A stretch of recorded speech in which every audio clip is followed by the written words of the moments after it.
Istorya o kwento ng isang taong mula sa medyo naligaw kasi ang kanyang buhay, naging barangay influencer. Dati medyo bad influence daw ang sabi ng marami, 'di ba? Pero ngayon, good influence na, good na influence na at Yes. barangay influencer pa siya. Kilalanin po natin siya.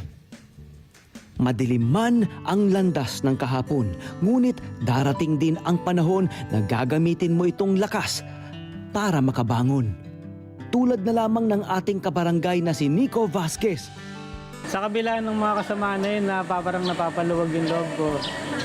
Pero sa kabilang banda, lahat ng mga masasamang ginawa ko noon, may mga kapalit na parusa na naranasan ko. Nadapaman, ngunit patuloy na nagsisikap at nagnanais pa rin na makapagbigay liwanag sa iba. Gamit pa rin ang kanyang pinagdaanan bilang inspirasyon. Isang kwento ng pag-asa ang ating aalamin dito sa Kwentong Kabarangay.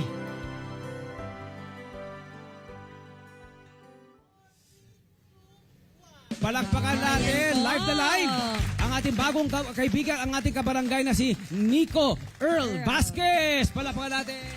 Hello po, Oh, Nico. Nico. Bati ka naman sa iyong Good morning po pala sa ating lahat dito sa Barangay Bahay Toro. Welcome po kayo dito.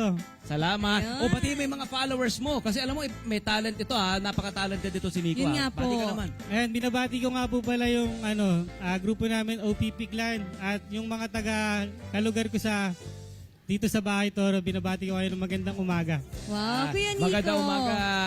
Oy, mga nanay, magandang umaga raw. Ayun, yun sila, active na active pa rin. Hello po. Okay. Nico, pag-usapan natin itong iyong buhay. Ngayon muna, ngayong present time. Ano ang pinagkakaabalahan mo? Ano ang pinagkakabisihan mo? Yes. Ayan, ngayon po kasi nag-aaral po ako eh. And ang course ko po ngayon, Eduk, ang kinuha ko. Education. Sa May po, gagraduate na po tayo. Yun, lapit gusto na. maging guro.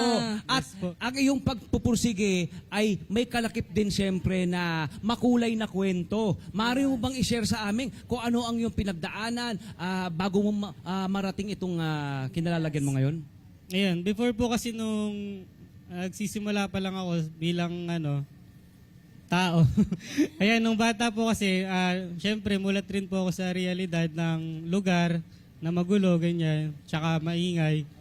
And then, parang na-adapt ko na. Tapos, ayun na, parang naligaw ka na ng landas. At the same time, nagra-rap din po kasi ako nun. So, yung mga ginagawa kong kanta, para pang sira sa tao, parang ganyan.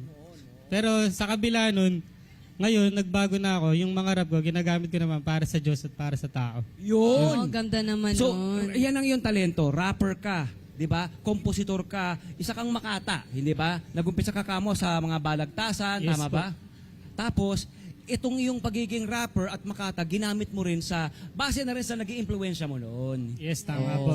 Oo, refleksyon na rin yan ng So, mga ng kalagayan mo. Oo. So matagal ka na po talaga nag-start mag-rap po, no? Simula pa po before. Bata ka pa po Yes, ba? Or nasa high since- school po? Since 2005 po. Tagal Ayan. na nga. Bata pa tayo noon. Lalo na ako, kuya. Batang-bata pa. O tapos tapos ayan. Tapos noon, so 2005, ano ang naging realisasyon mo? Paano ka natigil? Paano ka nagising na lang ba ikaw isang umaga tapos nasabi mo, mali itong ginagawa ko? Anong ginawa mo? Ayan, sa buhay natin, siyempre, dahil sa minamahal tayo na nasa taas, hindi mawawalan ng opportunity yung bawat tao, bawat umaga. So maraming bumukas na opportunity sa akin at maraming gustong tumulong sa akin dahil sayang araw yung talent kung gagamitin na masama-sama. At ang buhay mo, di ba? Siyempre, Sayang din ako, muntik na rin talagang Mapariwara. malubusan. Na, Sino o ano ang masasabing mong naging trigger nagsabi sa'yo, nag-udyok sa'yo, nagbigay sa'yo ng, Huy! Tigilan mo yan, masama yung ginagawa mo, masisira ang buhay mo. Sino o anong insidente ba ito o Sa'yo tao? push. Ayan po, may isang tao lang pong nakadaan sa akin na parang inaya niya ako sa isang activity na alam mo yun, tungkol pala sa pagbabago yung mangyayari sa buhay ko. So, kinagat ko na yung opportunity na yun hanggang sa na-realize ko na mali pala yung mga nasa likod ko. Kaya dito ako sumama sa kanya sa harap. Naglakad kami. Yun. Ganda naman yun. So may sinalihan kang grupo na nagbibigay sa'yo ng positibong epekto. At ngayon naman, ikaw ay magtatapos na. Paano Yes, mo po. paano mo napagpursigihan itong iyong pag-aaral? Ngayon, tiyaga-tiyaga lang, tsaka dasal-dasal rin kahit paano. Panalangin lang, ano? Yes. Kailangan panalangin lang, patuloy panalangin. Kailangan At syempre, yung mga tumutulong sa'yo, balita ko may mga tumutulong sa'yo. Marami po, hindi ko sila mabilang eh. Kulang yung daliri sa kamay pati sa paa po. Oh, marami po nagmamahal sa kanya, suporta talaga. Yun ang magandang kuya. balita, hindi ba? Napaka lakas ng support Yes. system mo. 'Di ba? Kaya hindi mo dapat nga naman isinasa walang bahala o binabaliwala itong mga Yes. ito. Tsaka sobrang importante po kuya na siya po yung unang tao na niwala sa sarili niya na kaya mo pang baguhin Talikuran lahat. Oo. At sa iyong pagtanaw sa iyong kinabukasan, anong nakikita mong magiging karera mo, anong tatahakin mo sa future? Ayan, sa nakikita ko sa sarili ko, magiging isa tayong mabuting teacher, sigurado. Guro, gusto maging guro. Tsaka magiging performer tayo sa, hindi lang sa mga entablado, sa lansangan din, sa mga walang kakayanang manood ng concert. Ayun yung plano ko rin. Oo, yung gusto mong i-share. Mga ganyan. Okay. At eto na nga, sa pagsasalita niya, Via, no, alam mong napaka-eloquent niya, mahusay siya magsalita, alam mo makata siya. Iba talaga kapag Yes, artist kuya. dito, no? At Oo. kaya't balita ko, ikaw sa iyong trabaho, sa iyong pag-aaral, sa iyong pakikisalamuha, meron kang kalakip na performance, meron daw rap Meron na po. nagaganap. Sarap na rapper to si Siyempre, kuya di po mawawala yan para sa inyo. Pwede ba makahingi ng sample? Sample naman kuya. Para marinig Pwede naman po eh. Ah, sample! Sample! Aba. Ayan na. Okay, Check. Check. Palaman Yeah. natin. Ginong, Nico, Basket. Check.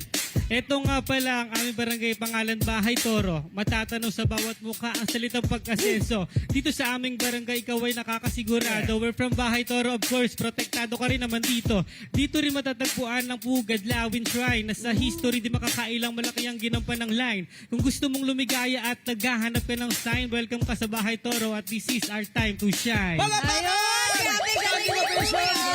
Galing. Salamat po. Thank you po. Galing. Galing-galing niyo po Napakahusay. kuya Nico. Ano ba ang sekreto mo? Ano ba ang sekreto mo sa pag-create ng rap? Puli tayo. Napa-standing ovation kami sa ano eh. Oo. Kinabahan ko, kinabahan. Rap. Ninervous yung flow director natin, kala aalis tayo. ano ba ang sekreto sa pagko-compose mo ng rap? Ayan, yung dedication, kung para kanino ba ginagawa yun, syempre yun yung first thing na dapat isipin mo para makakreate ka ng mga salitang ilalapat mo sa mikropono. At Yes. anong inspirasyon mo? Yung inspiration ko ngayon is yung family ko eh. Syempre yung nasa itaas din. Oo. Siya yung nagbibigay sa akin ng wisdom eh. Ano ba, ayan, Via, ikaw naman. Kaya, napaisip ako kuya, na-inspire ako sa story ni Kuya Nico, especially now, nag-pursue ka ng education. Tsaka sobrang ganda po nun na backstory sa mga students, na ganun po pag makukwento niyo po sa kanila soon, yung mga kwento mo sa buhay, at paano mo to narating yung pangarap mo ngayon. Sobrang nakaka-inspire po siya. Kaya Tama. patuloy ka lang po. Thank you po. Maraming salamat. Okay. Thank you po. Ano ba ang iyong pangarap pa sa buhay? Ang pangarap ko rin po is wala na akong ibang pangarap kundi makatulong lang din sa mga katulad ko eh. Ayun yung gusto ko ring maranasan ng iba. Kung ano yung naranasang tulong na ginagawa sa akin ng mga tao. Gusto kong ibalik sa mga tao sa lansangan at saka sa mga kalsada. Yun na po yung nagpapasaya Nagiging sa'yo. emotional ka, Nico. Parang ang dami mong Naiiyak hugot. ako joke lang. Ang dami mong Okay lang hugot po dito. kuya, okay lang po. Ano ba ang iyong mensahe sa mga kabataan na ngayon? Ang dami, katulad mo. Di ba? Yes. Napapariwara. Lost, ika nga. Ano Ayan, pang mensahe? sa mga kabataan na nanonood ngayon, gusto ko lang sabihin sa inyo na hindi to yung katapusan ng buhay nyo araw-araw. Araw-araw binabago kayo ng nasa taas. Araw-araw merong pag-asa. At araw-araw kasama natin ang mga mahal natin na hindi natin namamalayan na sila pala yung gagamitin para tulungan tayo. Yan. Oh, maraming salamat po Napakahusay, kuya. husay, Maraming husay. salamat po. Ano ba? Ano ngayon ang mensahe mo sa sarili mo? Total, ikaw naman, sarili. lagi Ayan mo po. namang nag-rap. Aba, kausapin mo ang sarili mo. Anong bilin mo sa sarili mo? Ginagawa natin yun, ha? Yes, Yung, ako din di po ba? po, ganun ako. Umayos ka ngayon. Sa sarili ko, tatapikin ko para magpatuloy at hindi na bumalik sa likuran ng mga ginagawang mga kamalian. Yes. Ayan, magpatuloy lang at alamin mo lagi yung goal mo, kung ano yung goal mo gustong makuha. Hanggang sa makuha mo na, pag nakuha mo na, magpasalamat ka sa lahat ng nasa paligid sa'yo. Number 1 sa taas, syempre. Yes, tama Hugot po. ito si Kuya Nico, naiyak siya eh. Oh, nakaka-proud nga po, kuya. Oo. Sobrang proud po kami sa'yo. Oo. Ayan, magandang balita. Ayan, magandang balita. Sa mga katulad ni Nico, I'm sure maraming katulad Yes. ni Nico, hindi ba? Opo, marami po. Kaya't galingan nyo, keep on inspiring, huwag kayong Believe in yourself mapapagod. din. Wag Oo. yung kalimutan o wag kayong mag-doubt sa sarili nyo na kaya nyo tong gawin, yung mga bagay-bagay na parang nagdadalawang isip ka gawin kasi nakasimula ka na sa maling bagay or ganto, mga Tama. maling desisyon. Kaya Nico, tingin lamang, diretso lamang ang tingin. Tingin lamang sa malayo, doon sa magandang kinabukasan nakaabang, ha? Yes. Okay. Maraming Palakpakan si Nico. salamat. Hello po mga Kanet 25! Si Kuya Tony Pet po ito mula sa Love, Tony Pet and Everything. For more Love, Tony Pet and Everything updates, just click on our subscribe button and follow us on our Net25 social media pages at Net25 TV and at Net25 Entertainment Facebook. Magkita-kita po tayo!